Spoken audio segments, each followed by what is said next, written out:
जय हिंद साथियों, सी of mathematics class में आपका स्वागत है। साथियों, आज हम सभी इस वीडियो में कक्षा 10 के गणित चैप्टर 5 समांतर श्रेणी के बारे में जानेंगे।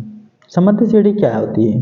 ठीक है, हम इसकी कुछ मुख्य बिंदुओं को पहले जान लेते हैं। समांतर श्रेणी कितने तरह के होते हैं? समांतर श्रेणी जो होता है मुख्यतः दो तरह के होते हैं। एक परिमित एपी होता है जिसे फिनाइट कहते हैं, एपी अर्थमेटिक प्रोग्रेशन कहते हैं। एक क्या होता है? इन्फिनाइट प्रोग्रेशन प्रोग्रेशन होता है, अर्थमेटिक प्रोग्रेशन। तो देखिए, परिमित क्या होते हैं? जिसका n पद क्या होते हैं? एक कुछ निश्चित होती है, उसे हम परिमित कहते हैं। और जिसका n पद वह पद क्या होते हैं? निश्चित नहीं होती है, वो अपरिमित कहलाते हैं। जैसे इसे इंग्लिश में बोलते हैं finite, FINIT, finite arithmetic progression.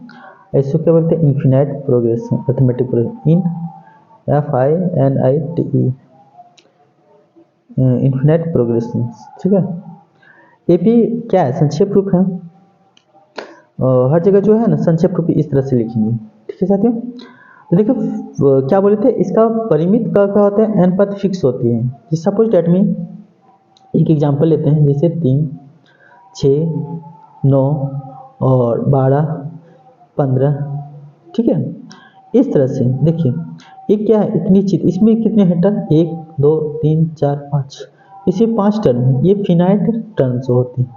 ठीक है, इसी प्रकार से ऐसे कर सकते हैं। दूसरा उदाहरण ले सकते हैं, जैसे 4, 8, 12, 16, 20 डॉट डॉट डॉट कितना करके हम लोग लेते हैं 44। तो ये भी एक फिनाइट क्या है? फिनाइट अर्थमेटिक प्रोग्रेशन से एपी है। इनफिनाइट क्या होते हैं? जिसका एन पता ही नहीं होता, अंतिम पद हमें पता ही नहीं हो। जैसे देखिए, इसी में ऐसे दे देगा 3, 6, 9 और 12 और 15 डॉट डॉट डॉट करते चलेंगे। ठीक है, तो ये क्या कहलाता है? Infinite AP. ठीक है, इसी में दे दिए 5, 10, 15, ठीक है, 20, इस तरह से।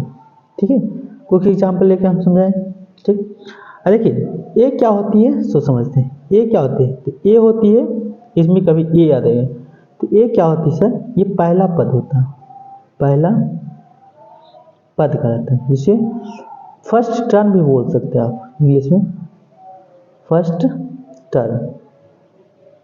ठीक है, फर्स्ट टर्म हुआ, ये पहला पद हुआ।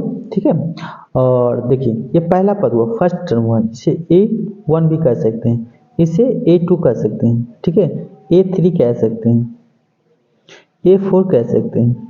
ठीक है, ये सभी क्या है? एक टर्म है, एक टर्म को दिखाता है। देखिए एक और देख लेते हैं बिंदु को। डी क्या है? जिसे कॉमन डिफरेंस क्या आता है? डी सार्वंतर, जिसे हिंदी में क्या बोलते हैं? सार्व अंतर। इंग्लिश में क्या बोलते हैं? Common difference, COMMON, common difference.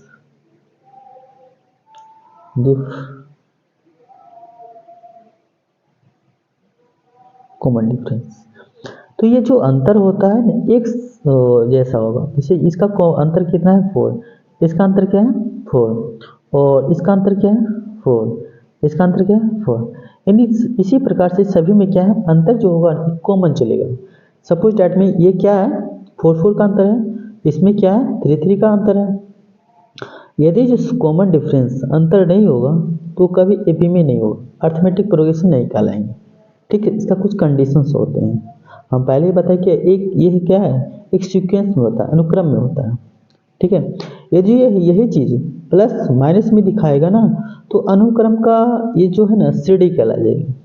ठीक है, जैसे देखिए क्या है? तो श्रेणी, श्रेणी समुद्र श्रेणी है ना, तो श्रेणी क्या है?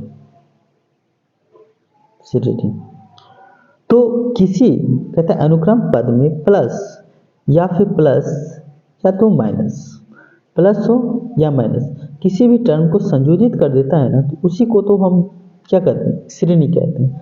सपोज डैट जैसे 2 प्लस 4 प्लस 6 प्लस 8 ऐसे करके चलेंगे, तो ये क्या है? एक श्रेणी को दिखाता है, जिसका प्रथम पद क्या है? प्रथम पद क्या हुआ? ये क्या हुआ? 2। एपी का व्यापक फॉर्म क्या होता है? एपी का व्यापक रूप, ठीक है। ये दे रखा है ना, ये दे रखा a+a+t a+2d a+3d, ठीक है। ये जनरल फॉर्म कहलाते हैं, ठीक है। आप लिख लीजिएगा, ठीक है। थोड़ा सा क्या कीजिए, आप लोग बुक को पढ़ने की कोशिश कीजिए, ठीक है।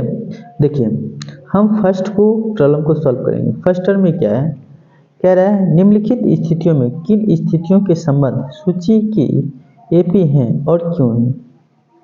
तो एपी होने के लिए क्या बताए हैं कि उसका जो डिफरेंस होता है, कॉमन डिफरेंस होता है ना, एक जैसा होना चाहिए। सभी का अंतर क्या होना चाहिए, एक जैसा होगा, तभी वो एपी में कहलाती है, ना वो एपी में नहीं होगी, ठीक है। देखिए एक प्रश्न का पहला क्या करें, प्रत्येक किलोमीटर के लिए के बाद टैक्सी का किराया, जबकि प्रथम किलोमीटर के लिए 15 रुपये किराया है, ठीक है। और अतिरिक्त किलोमीटर के लिए किराया कितना है, 8 रुपया। यानी फर्स्ट, यानी सपोज डैट यहाँ से यहाँ तक चलेंगे 1 किलोमीटर के लिए, तो प्रथम जो भी किलोमीटर होगा उनका जो कितना लगेगा किराया, वो लगेगा 15 रुपये, ठीक है। और इसके बाद अतिरिक्त आप चलते हैं तो अतिरिक्त भाड़ा आपको किराया देना पड़ेगा। सपोज कितना है, 8 रुपया, तो 8 रुपया क्या होगा, सभी में ऐड होते चले जाएंगे, ठीक है। देखो हम कैसे लिखें, प्रथम प्रथम किलोमीटर है ना, प्रथम किलोमीटर मीटर के लिए किराया कितना है भाई, तो सर 15 रुपया है ना, ये तो कह रहा है। और अतिरिक्त के लिए कितना है, 8 रुपये एक्स्ट्रा देना पड़ता है आपको, ठीक है।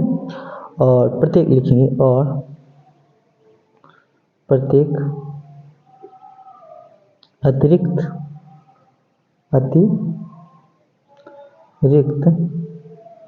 किलोमीटर के लिए किराया कितना है, 8 रुपये है, ठीक है। तो देखो होगा क्या इसमें, पहला तो आप कंडीशन चल गए, ठीक है।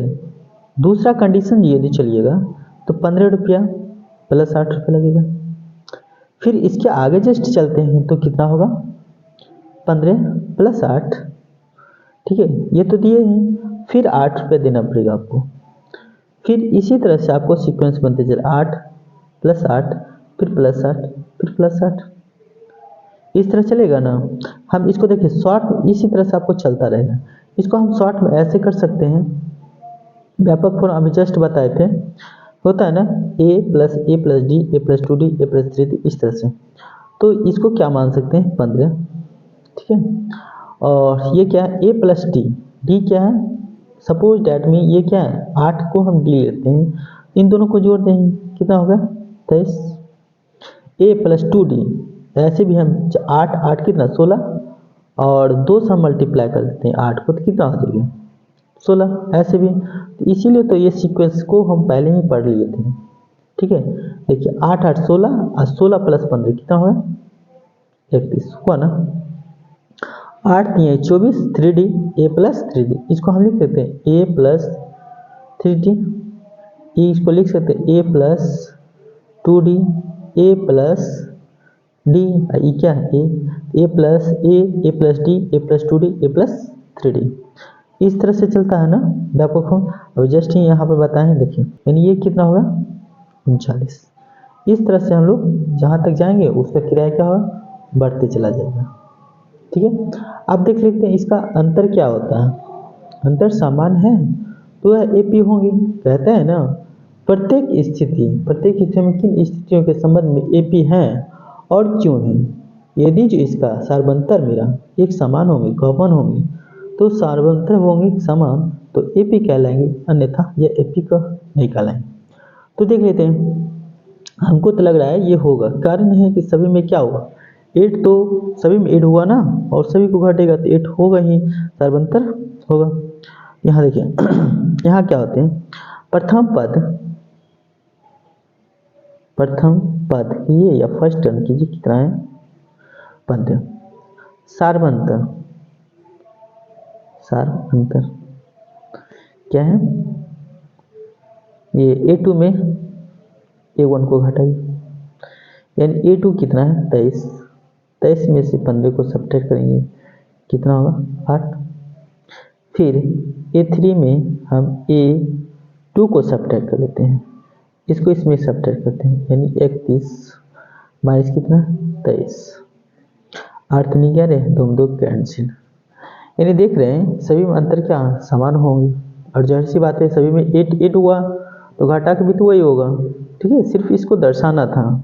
ठीक है साथियों, तो देखो हुआ क्या, इसको D1 कहो या D2 कहो, सभी तो बात वही है, यानी D1 D2 बराबर क्या है D1, अतः यह क्या है, यह सूची AP का है। ठीक है, सिलेंडर में उपस्थित हवा की मात्रा जबकि वायु में निकालने वाले पंप प्रत्येक बार बेलन की शेष हवा का ध्यान दीजिए, शेष हवा का 1/4 भाग बाहर निकाल देता है। तो ये इसमें दिखाना है यह AP का है या नहीं। साथियों हम पहले मान लेते हैं कोई एक अचर संख्या मान लेते हैं, सपोज डेट में मानते हैं, माना कि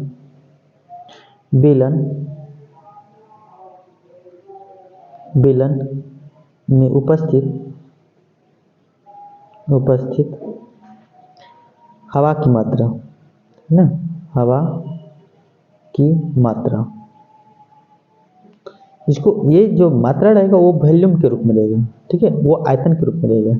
तो हम इसको मान लेते हैं V, सपोज V x कुछ भी आप मान सकते हैं, हम V मानेंगे। क्यों, क्योंकि ये वॉल्यूम के रूप में रहता है, जब भी रहेगा किसी चीज़ में तो एक जगह वो सीमित नहीं रहेगा। वायु क्या होती है फैलती है, इसीलिए हम वॉल्यूम माने।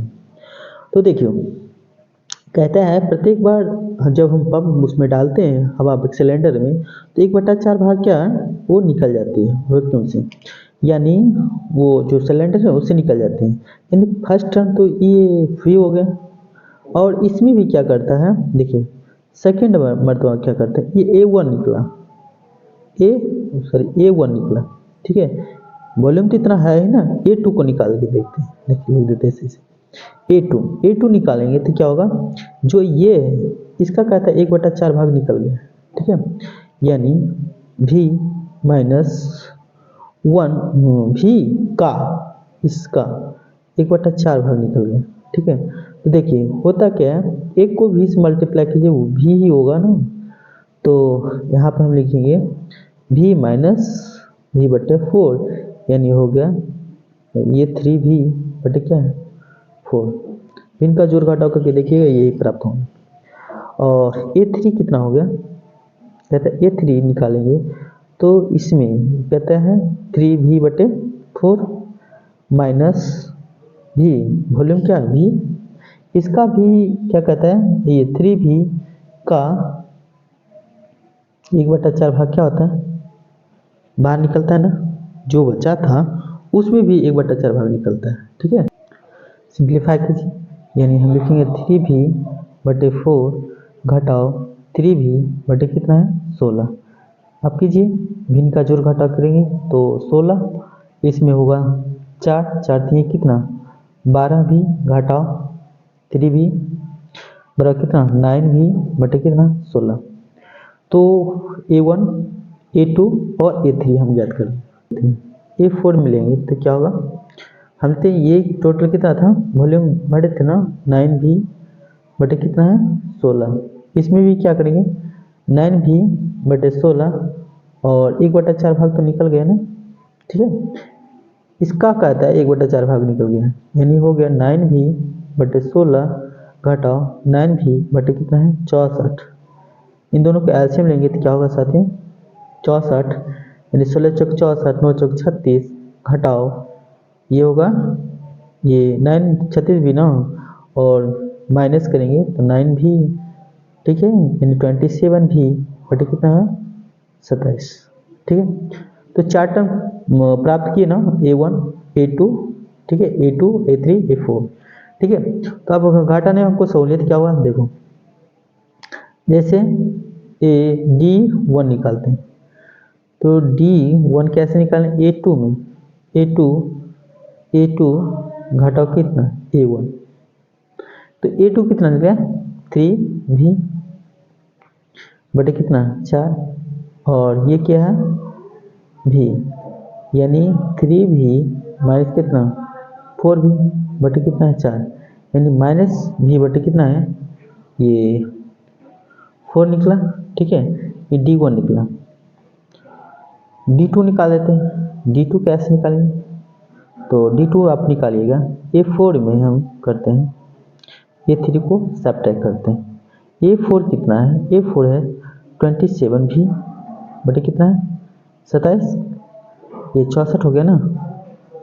ठीक है, 27v बटे कितना है 64, घटाओ 3v, ये कितना है 9v बटे कितना है 16। इन दोनों को क्या करेंगे, एलसीएम कर लेंगे, कितना होगा 64। ठीक है, अभी 27v घटाओ कितना होगा 4 चौक 16, यानी 9 चौक 36। इनसे जब हम डिवाइड करेंगे, ऊपर से जो भागफल होगा ऊपर से गुना करेंगे, तो 9 चौक 36, यानी कितना होगा 9v बटे कितना होगा 64। देख d1 not equal to d2। ठीक है, इन दोनों बराबर नहीं हुआ, d1 not equal to d2, इसलिए यह AP सूची का नहीं। ठीक है, यह AP सूची का नहीं हुआ। ठीक है, तीसरे नंबर क्वेश्चन में क्या है, प्रत्येक मीटर की खुदाई के बाद एक कुआं खोदने में आई लागत, जबकि प्रथम मीटर खुदाई की लागत 150 रुपया है। ठीक है, और प्रत्येक मीटर खुदाई की लागत 50 रुपये बढ़ती चली जाती है। तो ये दिखाना AP है या नहीं, लिखेंगे। जैसे देखिए ये क्या है, कुआं है। ठीक है, इसको खुदाई करने में क्या क्या लग रहा है, तो लिखेंगे। देखो प्रथम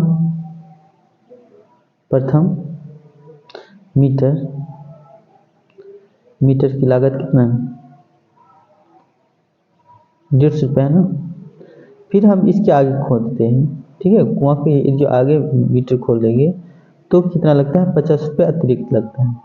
तो दूसरे मीटर कितना लगे, दूसरे मीटर के लिए कितना लगेगा की लागत 50 रुपये अधिक, यानी पहले 150 लगता था, अब फिर 50 रुपये बढ़ जाएगी, यानी कितना होगा 200 रुपया हो जाएंगे।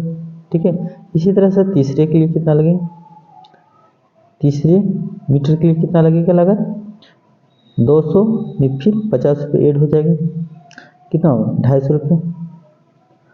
फिर चौथे मीटर के लिए कितना लगेगा, चौथे मीटर के लिए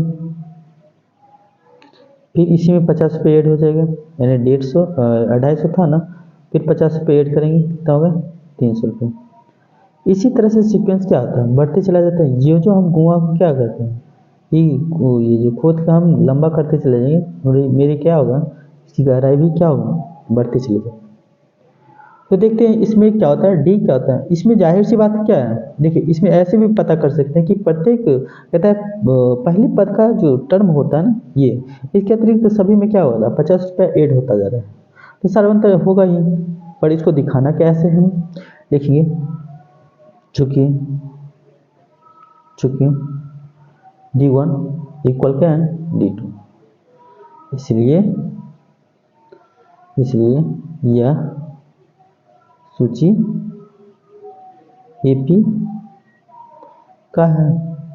ठीक है, क्वेश्चन नंबर 4 में कह रहा है खाते में प्रत्येक वर्ष का मिश्र धन, जबकि 10,000 रुपये की राशि 8% वार्षिक दर से चक्रवृद्धि ब्याज जमा की जाती है। ठीक है, तो इसे हमें दर्शाना है AP है या नहीं है। ठीक है, देखो सर जो हमें दे रखा है वो हम पहले देखेंगे क्या है दिया गया। देखिए दिया गया है, ठीक है, क्या है मूलधन हमें प्राप्त है कितना 10,000 रुपये।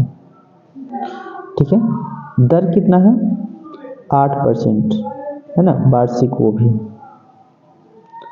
समय कितना है, समय यानी 1 वर्ष 2 वर्ष, ठीक है 3 वर्ष 4 वर्ष 5 वर्ष 6 वर्ष आप कर लिख सकते हैं। ठीक है, तो हमें तो ये दर्शाना है कि AP है या नहीं है। ठीक है, इसीलिए ऐसा है। ठीक है, तो देखो ये चक्रवृद्धि हम ब्याज निकालना होगा, तो चक्रवृद्धि ब्याज का एक सूत्र होगा, देखो ये मिश्र धन का, धन हमें ज्ञात करना है, मिश्र धन, वो भी चक्रवृद्धि ब्याज के क्या होते हैं, P इंटू 1 प्लस आर बटे 100 पावर क्या n होता है ना, ये सूत्र होता है। ठीक है, तो पहला तो A1 तो हमें प्राप्त है कितना, 10,000 रुपये। ठीक है, इन्हें हम A2 निकालते हैं तो क्या हमें प्राप्त होंगे, P कितना है 10,000।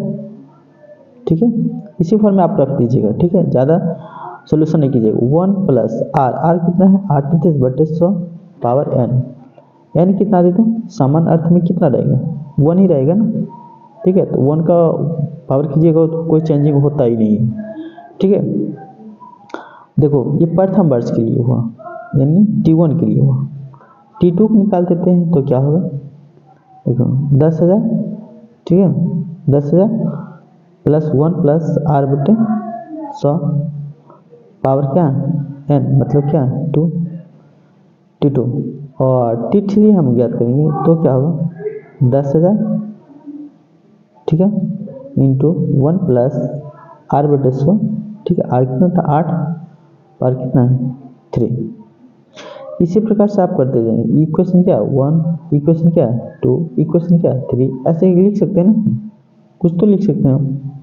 ठीक है, तो संख्या का सूची क्या हमें तैयार हुआ, देखो सूची हमें जो प्राप्त हुआ वो हुआ 10,000। ठीक है, फिर आया 10,000, 10,000 में क्या 1 प्लस 8 बटा 100, पुनः क्या है 10,000 1 प्लस आर बटे 100 पावर n, मतलब कितना 2। 10,000 इंटू 1 प्लस 8 बटा 100 और कितना 3। ठीक है, इस तरह से आता चलेगा। तो आप देखते हैं कि प्रथम जो प्रथम पद है उसको छोड़कर सभी में क्या हो रहा था, डी जो हो रहा था वो अलग अलग तरह का आ रहा था, सभी कोई स्क्वायर में आ रहा था। ठीक है, यहाँ प्रबंधित कोई स्क्वायर में कोई क्यूब में आ रहा था, तो जाहिर सी बात है इसका जो डी होता है सर्वंतर होगा, कभी समान होगा नहीं होगा ना। ये जो है इसका व्यापक फॉर्म कैसे होगा, a प्लस a, देखिए a comma a plus D, A plus D, ये समान फॉर्म में रह गया, ए प्लस डी का स्क्वायर। ठीक है, ये रह गया, और ए प्लस डी का क्यू रह गया, इस तरह से रह गया। अतः हम लिख सकते हैं क्या, अतः यह सूची एपी का नहीं है। ठीक है, ये रहता ए plus D, A plus 2D, A plus 3D रहता तो हम कह सकते थे कि यह क्या है सूची एपी का है, अन्यथा ये एपी का है ही नहीं। ठीक है, तो हम क्या करेंगे, सेकेंड नंबर क्वेश्चंस को हल करेंगे अगले वीडियो से। ठीक है।